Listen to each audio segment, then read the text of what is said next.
MLS 무대에 발을 디딘 순간부터 손흥민은 단순한 스타가 아닌 리그의 얼굴로 자리 잡고 있다.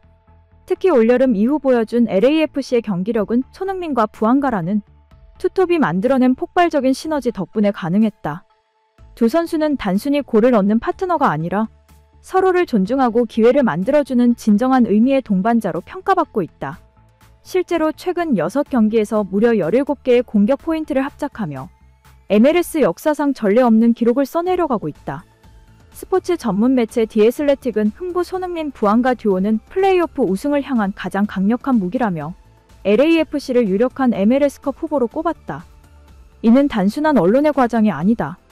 서부 컨퍼런스 파워 랭킹에서 LAFC가 1위를 달리고 있는 사실이 이를 뒷받침한다. 팀의 경기력 뒤에는 언제나 손흥민의 영향력이 자리하고 있으며 그의 존재 자체가 리그 전체 판도를 흔들고 있다는 분석이 지배적이다. 그리고 최근 경기에서 또 하나의 상징적인 장면이 나왔다.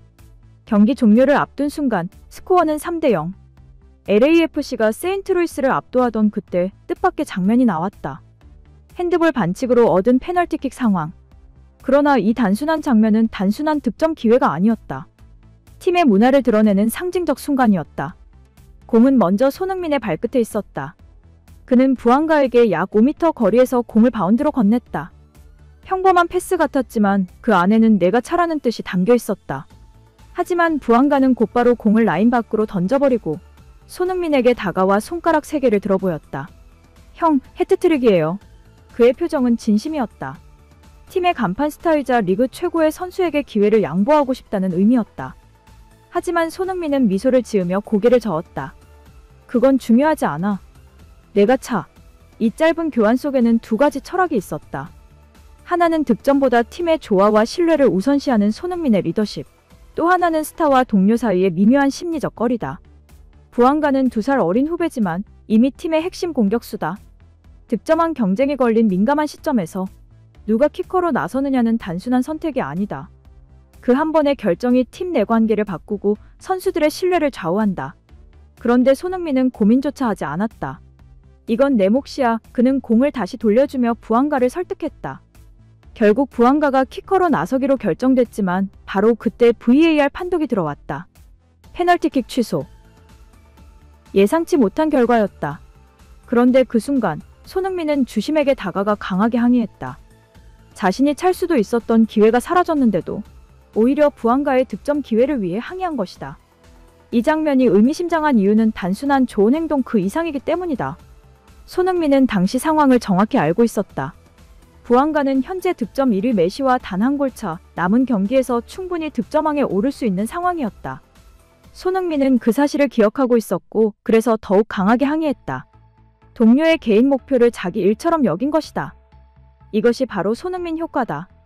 그는 단순히 골을 넣는 선수가 아니라 팀의 방향을 바꾸는 선수다. 경기력보다 중요한 건 분위기, 신뢰, 헌신이다. 그리고 바로 그날 LAFC라는 팀의 문화가 달라지기 시작했다. 손흥민의 이 장면을 본 해외 팬들은 즉각 반응했다. 한 해외 커뮤니티에 이런 댓글이 달렸다. 케인은 호날두와 같았다. 그는 결코 페널티킥을 동료에게 양보하지 않았다. 하지만 손흥민은 골든부트를 놓고 싸우고 있더라도 동료에게 페널티킥을 내주는 메시와 같다. 이 짧은 댓글이 던지는 울림은 크다.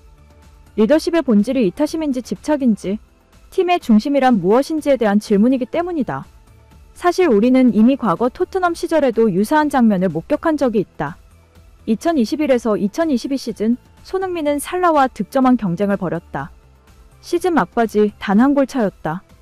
당시 벌리전에서 토트넘은 페널티킥을 얻었고 키커는 케인이었다.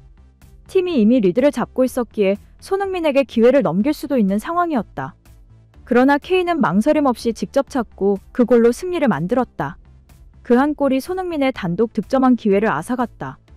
물론 케인을 비난할 수는 없다. 그는 골을 넣는 것이 자신의 의무라고 믿는 전형적인 스트라이커다. 호날두가 그랬듯 그는 득점이 곧 존재의 이유였다. 케인의 목표는 프리미어리그 역대 최다 득점자라는 거대한 기록이었고 그에게 한 골의 의미는 단순한 숫자가 아니었다. 자신의 커리어, 정체성, 그리고 자존심이 걸린 문제였다. 그러나 손흥민은 달랐다. 그는 득점보다 관계를 더 중요하게 여긴다. 페널티킥 한 번, 패스 한 번에도 팀 전체의 감정을 읽고 조율한다. 그래서 사람들은 그를 단순한 스타가 아닌 분위기를 바꾸는 리더라 부른다. 흥미로운 점은 손흥민의 이런 선택이 언제나 계산된 전략이 아니라는 것이다. 그는 본능적으로 팀을 먼저 생각한다. 이번 LAFC의 페널티킥 장면처럼 자신의 해트트릭이 걸려 있어도 동료의 목표를 더 중요하게 여긴다. 그는 동료의 기쁨을 자신의 성취처럼 느낀다. 이 차이가 바로 케인과 손흥민의 결정적 분기점이다. 케인은 골로 팀을 이끌었다면 손흥민은 신뢰로 팀을 이끈다. 한쪽은 자기중심적 리더십, 다른 한쪽은 관계중심적 리더십이다. 이 철학의 차이는 시간이 지날수록 더 큰 결과를 만든다. 토트넘은 케인의 골로 살아남았지만 케인이 떠난 뒤 흔들렸다. 반면 LAFC는 손흥민의 헌신 속에서 하나로 뭉치고 있다. 득점의 숫자는 비슷해도 팀의 에너지는 완전히 다르다. 이제 사람들은 손흥민을 단순히 잘하는 선수가 아니라 리그 문화를 바꾸는 선수로 보기 시작했다. 그의 한마디, 한 행동이 팀의 분위기, 리그의 인식, 심지어 팬들의 감정까지 바꾸고 있다. 을 넣고 어시스트를 기록하고 팬들을 열광시키는 동시에 경기장 안팎의 태도와 행동으로 리그 전체의 기준을 바꿔놓았다. 그가 경기 후 동료를 먼저 안아주는 모습, 상대팀 선수에게 손을 내미는 장면, 심지어 논란이 된 경기에서도 끝까지 냉정을 유지하며 싸움을 중재하는 태도는 경쟁 속의 품격을 상징했다. 이런 모습은 MLS가 오랫동안 갈망해온 진짜 글로벌 리더의 표본이었다. 실제로 손흥민이 합류한 뒤 리그 내 젊은 선수들의 인터뷰에는 공통된 키워드가 등장한다. 존중, 태도, 팀워크. 손흥민이 몸소 보여준 리더십이 선수들 사이에서 문화적 교본이 된 것이다. 이전까지 MLS는 스타 개인의 리그라는 인식이 강했다. 하지만 손흥민이 온 이후 선수들은 서로를 위한 움직임과 팀 중심의 사고를 강조하기 시작했다. 한 구단 관계자는 이렇게 말했다. 손흥민이 들어온 이후 우리는 경기보다 팀을 먼저 생각하는 선수가 늘었다. 그게 바로 리그의 질을 바꿔놓는 힘이다. 또한 손흥민은 미국 사회의 스포츠맨십의 본질을 다시 상기시켰다. 그가 보여준 겸손함과 진정성은 팬들에게 단순한 경기 이상의 감동을 선사했다. SNS에서는 손흥민은 축구를 하는 게 아니라 사람의 마음을 움직인다는 글이 수천 건 넘게 공유됐다. 한편은 손흥민은 이민자, 아시아인, 그리고 모든 아웃사이더들에게 희망을 주는 선수라고 표현하기도 했다. 이처럼 그는 한 경기의 영웅을 넘어 문화와 가치의 상징으로 자리 잡았다. 손흥민의 리더십이 MLS에서 주목받는 이유는 그가 보여주는 일관된 진정성 때문이다. 경쟁이 치열한 유럽 무대에서도 그리고 새로운 도전지인 미국에서도 그는 결코 변하지 않았다. 그의 철학은 단순하다. 축구는 혼자가 아니라 함께하는 것이다. 이 신념은 팀을 넘어 팬과 리그 전체에 퍼져나가고 있다. 그 결과 MLS는 이제 흥분과 혼돈의 리그에서 열정과 품격이 공존하는 리그로 진화하고 있다. 이제 사람들은 묻는다. 손흥민 이후 MLS는 어떤 리그로 기억될까? 그 답은 이미 경기장에서 나오고 있다. 손흥민이 만든 작은 변화들이 하나둘 쌓여 리그의 문화를 바꾸고 선수들의 의식을 바꾸고 팬들의 시선을 바꿔놓았다. 그는 단순히 공을 차는 선수가 아니라 MLS의 방향을 제시한 나침반이 된 것이다. 결국 손흥민의 MLS 여정은 성공의 이야기라기보다 영향의 이야기로 남을 것이다. 그의 리더십은 통계를 넘어 사람들의 기억 속에 살아남는다. 그리고 그가 떠난 뒤에도 리그 곳곳에서 울려 퍼질 것이다.